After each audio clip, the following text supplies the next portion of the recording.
Anda kembali di Metro Siang, personel Indak Krimsus Polda Sumut dan Komisi Pengawas Persaingan Usaha Sumatera Utara melakukan pemeriksaan dugaan pengoplosan beras di Deli Serdang. 2 kilang padi dan beras kedapatan tidak melengkapi kode produksi dan juga tidak mencantumkan alamat asal di karung beras. Dalam pemeriksaan ini, tim Satgas Pangan Sumut meminta sebagian beras yang akan dipasarkan agar dibongkar terlebih dahulu. Dari pemeriksaan tersebut, tim gabungan Satgas Pangan ini melihat ada kejanggalan. 2 tempat kilang ini diduga melakukan kecurangan, yang mana ada sebagian beras tidak sesuai bentukannya. Polda Sumut pun meminta beras yang sudah dikemas dikeluarkan untuk dibawa ke laboratorium. Nantinya jika terbukti ada kecurangan, penyidik Krimsus Polda Sumut segera memanggil pemilik dan pengelola untuk diminta keterangan.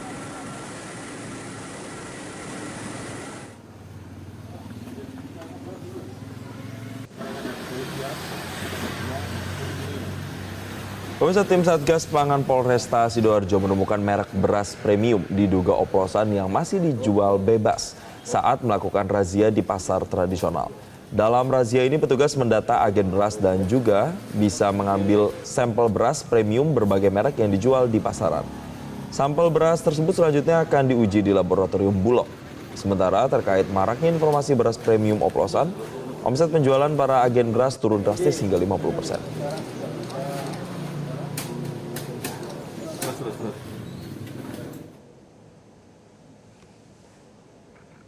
Satgas Pangan Polda Metro Jaya melakukan sidak ke pasar induk beras Cipinang untuk memastikan stok kualitas dan HET beras.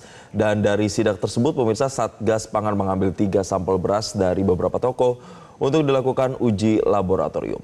Kasubdit 1 Indak Ditreskrimsus Polda Metro Jaya, AKBP Muhammad Ardila Amri mengungkapkan maksud dari sidak ini yakni untuk memastikan ketersediaan beras tercukupi. Pihaknya pun memastikan apabila ditemukan tindak pidana dalam hasil uji lab tersebut, Polda Metro Jaya akan menindak pelaku dengan tegas.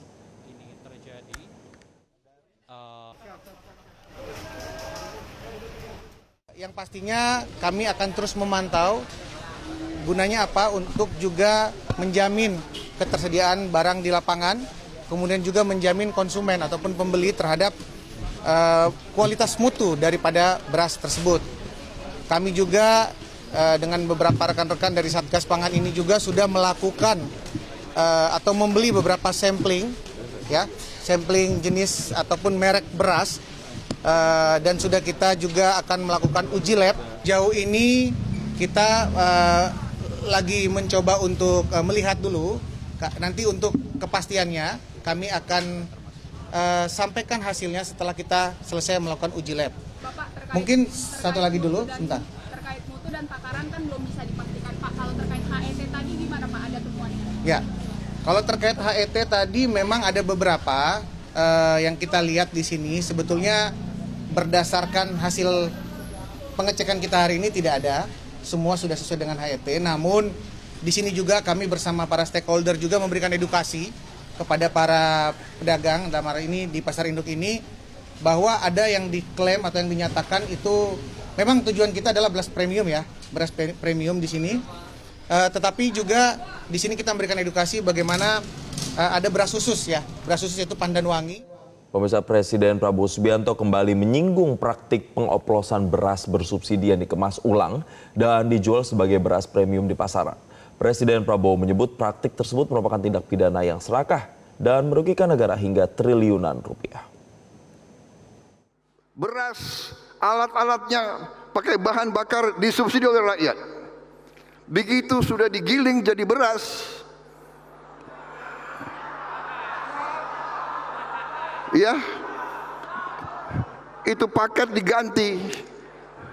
Beras yang disubsidi ini yang ditempel katanya beras premium, harganya tambah 5.000, 6.000. Ini menurut saudara benar atau tidak?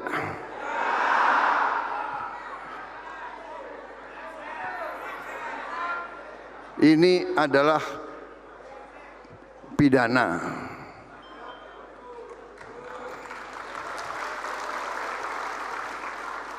Ini nggak benar, ini pidana.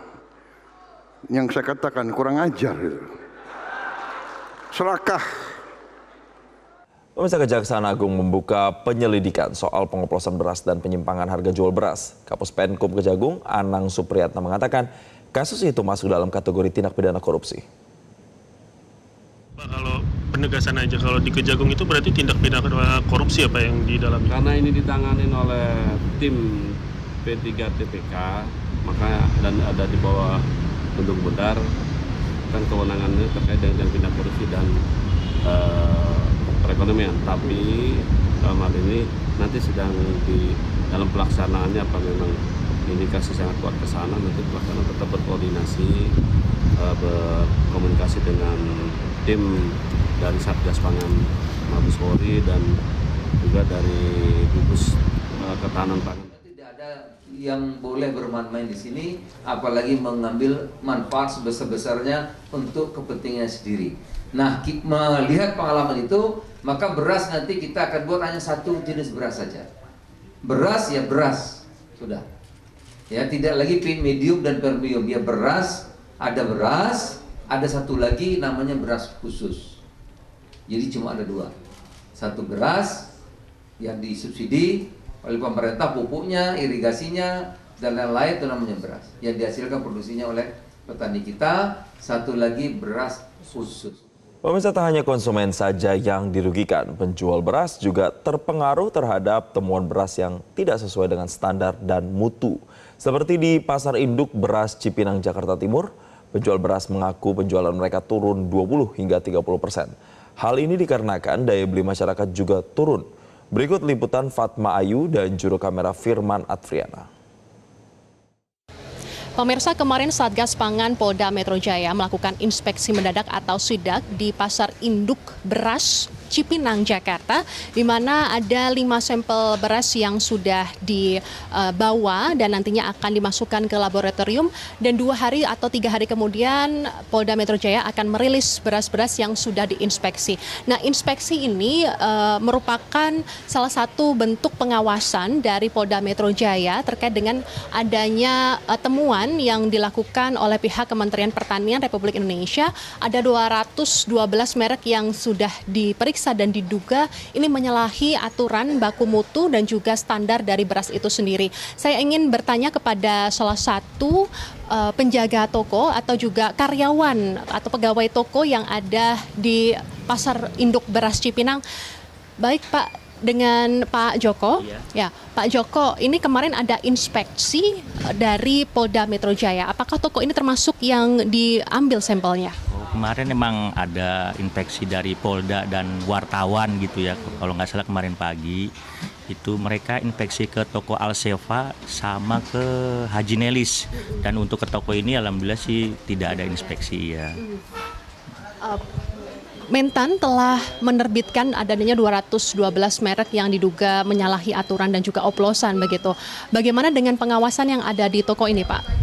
Di sini kita selama ini emang kita jual apa adanya sesuai dengan apa yang dari pabriknya itu 50 gitu.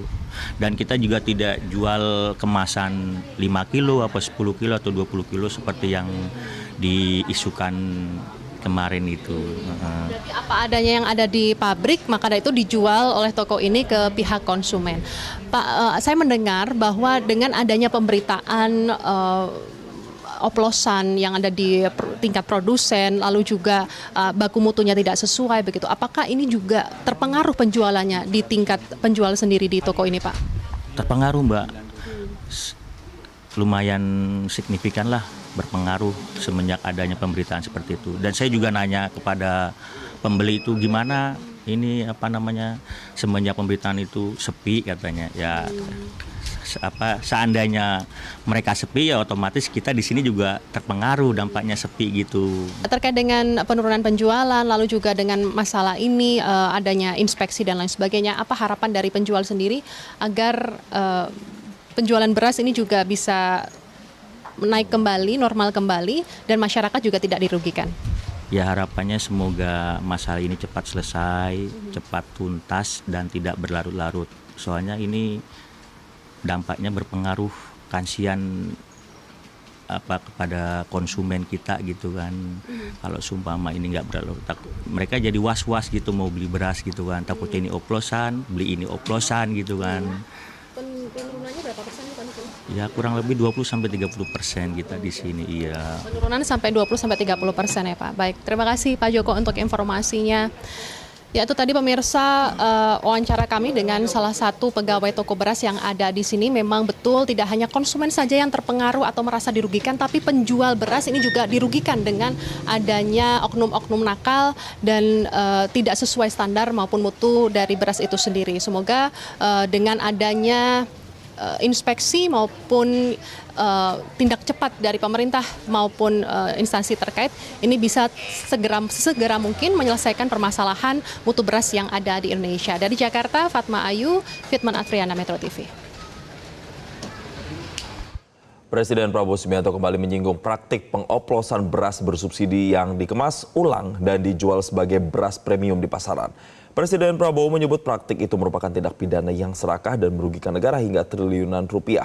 Untuk membahas terkait dengan kasus pengoplosan beras ini, kita akan bahasnya bersama dengan pakar hukum pidana melalui sambungan virtual, Suparji Ahmad. Selamat siang, Pak Suparji. Selamat siang, Mas. Ya, Pak Suparji, ini menarik ketika tadi Kejaksaan Agung sendiri menyatakan membuka penyelidikan adanya dugaan atau indikasi korupsi dalam pengoplosan beras. Lalu bagaimana sebenarnya Kejaksaan Agung bisa membuktikan hal tersebut? Indikator apa yang harus terpenuhi? Kita akan bahas Prof. Suparji Ahmad usai jeda berikut ini. Pemirsa, tetaplah bersama kami di Metro Sudah.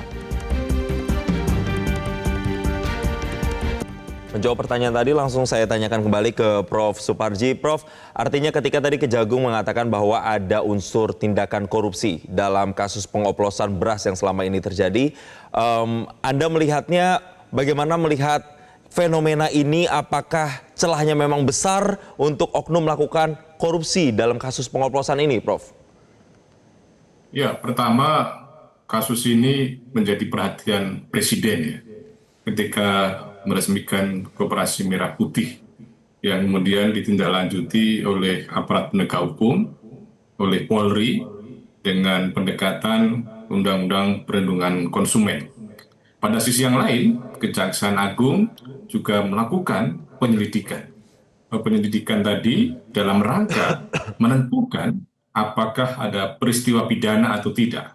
Mengingat bahwa ini melakukannya atau yang melakukan penyelidikan adalah Pitsus, pidana khusus, Jampitsus, maka tentunya kompetensinya adalah dalam rangka untuk menemukan apakah ada tindak pidana korupsi atau tidak. Yang dilakukan tentunya melakukan berbagai klarifikasi, pengumpulan berbagai alat bukti yang terkait untuk menentukan apakah ada peristiwa pidana, misalnya berupa pemenuhan unsur melawan hukum, atau kemudian memperkaya diri orang lain atau korporasi yang kemudian menimbulkan kerugian negara atau perekonomian negara. Atau kalau kemudian menggunakan pasal 3 akan menemukan alat bukti terkait apakah ada unsur penyalahgunaan wewenang, sarana, kesempatan karena kedudukan dan jabatan yang mengakibatkan kerugian keuangan negara atau perekonomian negara. Atau bisa juga menggunakan pasal yang terkait apakah ada unsur suap atau gratifikasi dalam proses adanya tindakan pengoplosan beras. Maka dalam hal ini kita menunggu bersama apa yang dilakukan oleh penyelidik Kejaksaan Agung untuk mencari tentang bukti-bukti yang akan menentukan apakah ada peristiwa pidana, tindak pidana korupsi atau tidak. Kita dengar bahwa Senin besok katanya akan ada pemanggilan beberapa korporasi. Maka dalam hal ini ujungnya atau kesimpulannya itu bisa dua kemungkinan. Ada peristiwa pidana, kalau ada peristiwa pidana berarti akan ditingkatkan pada tahap penyidikan. Dalam tahap penyidikan dari itu akan menemukan alat bukti dalam rangka membuat terang benderang perkara dan menentukan siapa tersangkanya, menentukan siapa yang harus bertanggung jawab. Karena dalam hal ini saya kira ini adalah masalah yang serius, masalah yang bisa mengganggu stabilitas perekonomian nasional dan bisa mengganggu terhadap tentang penerimaan negara. Kalau seandainya misalnya ada suap yang kemudian ada rekayasa harga dan lain sebagainya. Karena secara singkat kan sederhana bahwa ada dua kelas beras yang kemudian akhirnya dioplos, yang ternyata gelas yang beras yang pada kelas tertinggi ternyata kualitasnya adalah rendah, sehingga merugikan masyarakat dan kemudian memperkaya orang yang mengoplos tadi itu. Jadi ini adalah sebuah tindakan yang sangat baik bagaimana Kejaksaan Agung turut serta melakukan penyelidikan ini. Gitu. Baik, Prof. Suparji, untuk kemudian bisa membuat dugaan tadi itu terbuktikan begitu, apa indikator yang harus terpenuhi supaya nanti bisa dikenalkan pasal korupsi tadi? Ya, indikatornya bahwa penyelidik tadi itu mampu ya menemukan alat-alat bukti, misalnya bagaimana para pelaku ya yang kemudian kaitannya dengan saksi tadi itu membuat kebijakan yang secara sengaja melakukan pengoplosan tadi itu. Atau kedua, ada dokumen-dokumen yang berupa surat yang kemudian menunjukkan adanya niat jahat tadi itu untuk melakukan pengoplosan. Atau yang ketiga, adanya keterangan ahli yang kemudian menunjukkan adanya tindakan pengoplosan tadi atau menerangkan terjadinya kejahatan tadi itu. Jadi yang keempat juga bisa kemudian menggunakan sebuah alat bukti petunjuk. Jadi intinya untuk bisa mengkualifikasi apakah terjadi peristiwa pidana atau tidak, maka semua didasarkan bagaimana mekanisme penyelidikan, bagaimana mekanisme klarifikasi, bagaimana melakukan interview pihak-pihak yang terkait, supaya kemudian menjadi terang benderang peristiwanya, terang benderang perkaranya. Jadi intinya semuanya adalah bagaimana mampu menemukan alat bukti untuk pemenuhan unsur-unsur tindak pidana korupsi tadi itu. Maka misalnya dari berbagai dokumen surat, dari keterangan saksi, itu menunjukkan, oh ternyata memang ada niat jahat yang untuk mengoplos tadi itu.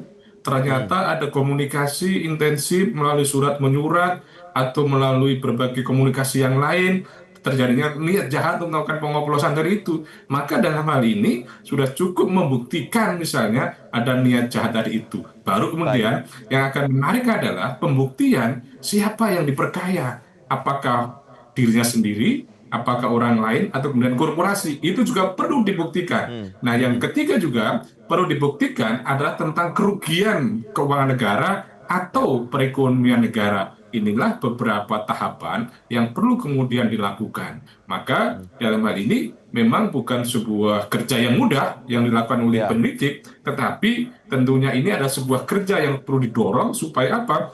Supaya memang dugaan apa yang disampaikan oleh Pak Presiden Prabowo itu betul-betul ada kepastian hukum.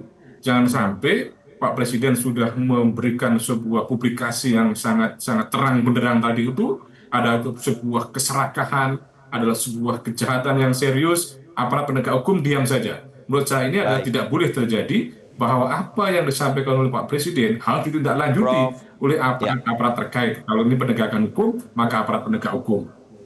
Prof. Suparji, tapi seberapa besar keyakinan Anda bahwa nantinya Kejagung ini bisa benar-benar mengungkap oknum tadi dan benar bahwa ada pelanggaran unsur tindak pidana dalam kasus pengoplosan beras ini? Ya, tentunya kita semuanya masih menunggu proses hukum tadi itu. Tetapi kalau ditanyakan seberapa potensi ya, atau berapa besar kemungkinan akan bisa menemukan tindak pidana korupsi, menurut saya cukup besar. Karena apa? Karena mengingat bahwa ada fakta di lapangan beras yang dioplos tadi itu. Kemudian yang kedua, ada fakta di lapangan akibat beras yang dioplos tadi itu menyebabkan masyarakat misalnya dirugikan. Dan ketika kemudian masyarakat dirugikan akan berdampak juga pada kerugian perekonomian negara. Karena kerugian perekonomian negara itu ada 3 sektor, ada sektor pengusaha, ada sektor dari pemerintah tadi, dan kemudian ada masyarakat kan itu. Maka potensinya sangat besar lagi. Kemudian yang ketiga adalah bahwa potensi tentang kerugiannya. Maka sudah clear itu akan terdata dari itu. Nah, kemudian yang akan menarik lagi adalah siapa yang kemudian diperkaya. karena itu juga harus dibuktikan. Atau kemudian kalau menggunakan pendekatan suap dan gratifikasi, maka ini juga bisa. Maka bisa juga menggunakan misalnya permufakatan jahat dalam konteks tindak pidana korupsi, pasal 15. Jadi banyak instrumen pasal-pasal yang bisa digunakan untuk menjerat pelaku pengoplos beras ini, dan saya yakin potensinya sangat besar, maka kemudian menjadi sangat penting bagi masyarakat untuk mengawal ini. Tujuannya apa? Supaya masyarakat terlindungi kepentingannya, supaya kemudian negara tidak dirugikan, demikian pula masyarakat tidak dirugikan. Baik, Prof. Suparji, singkat saja, tadi menyinggung soal pasal-pasal. Jadi kalau ini benar terbukti memenuhi unsur tindak pidana begitu, ini pasal-pasal apa saja yang dikenakan? Apakah penipuan atau korupsi atau kemudian pelanggaran undang-undang perlindungan konsumen atau apa, Prof. Suparji? Nah, kalau untuk Jampitsus, maka akan dikenakan pasal tindak pidana korupsi.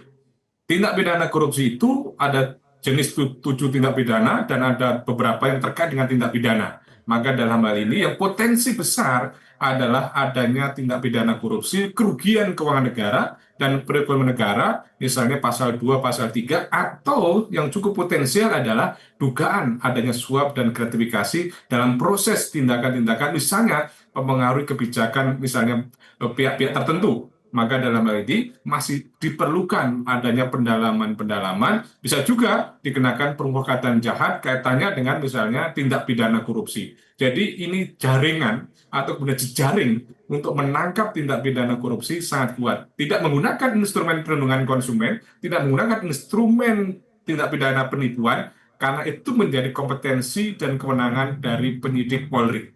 Karena untuk Kejaksaan Agung, pidana khusus, penyidikannya khusus pada tindak pidana korupsi. Gitu.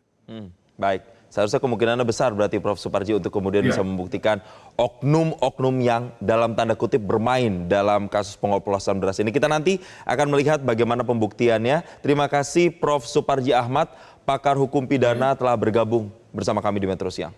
Jelajahi cara baru mendapatkan informasi. Download Metro TV Extend sekarang.